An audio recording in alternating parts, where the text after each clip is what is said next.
Naxçıvan Dövlət Universitetində Milli Qurtuluşdan Suverenliyə gedən yol mövzusunda elmi-praktik konfrans keçirilib. Yeni Azərbaycan Partiyasının Naxçıvan şəhər təşkilatı ilə birgə keçirilən tədbirdə ümumilli lider Heydər Əliyev və şəhidlərimizin əziz xatirəsi bir dəqiqəlik sükutla yad edilib, dövlət himni səsləndirilib.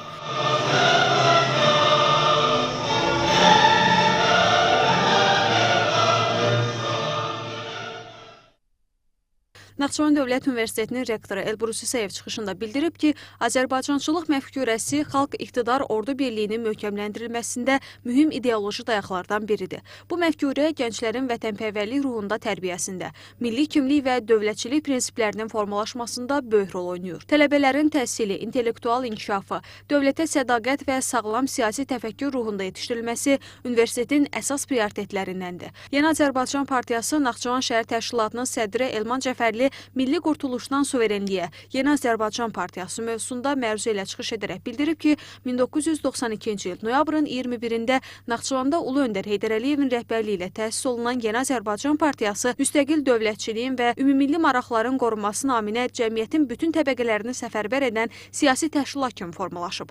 Qeyd olunub ki, 2005-ci ildə keçirilmiş 3-cü qurultaydan sonra Yeni Azərbaycan Partiyasının sədri seçilən Prezident İlham Əliyevin rəhbərliyi ilə Azərbaycanın siyasi və iqtisadi müstəqilliyi daha da möhkəmlənib, ölkə regionun ən güclü dövlətlərindən birinə çevrilib. Yeni Azərbaycan Partiyası Universitet Ərazi Təşkilatının sədri Bəhruz Məmmədov tarixi zəfərdən dövlət suverenliyinə, siyasi iradə, hərbi güc və milli həmrəylik, Naxçıvan Dövlət Universitetinin professoru Hacı Fəxrəddin Səfərli 30 yaşlı konstitusiya və suverenliyin bərpası, 4-cü kurs tələbəsi Salih Zamanov Yeni Azərbaycan Partiyası xalqın inam ünvanıdır mövzularında çıxış ediblər. Sonra Yeni Azərbaycan Partiyasının 33-cü il dönümü münasibətilə partiya üzvləri mükafatlandırılıb, partiyaya yeni qəbul olunan üzvlərə vəsiqələr təqdim olunub. Tədbir Yeni Azərbaycan Partiyasının 33 illiyinə həsr olunmuş videoçarxın nümayişi və partiyanın himninin səsləndirilməsi ilə yekunlaşıb.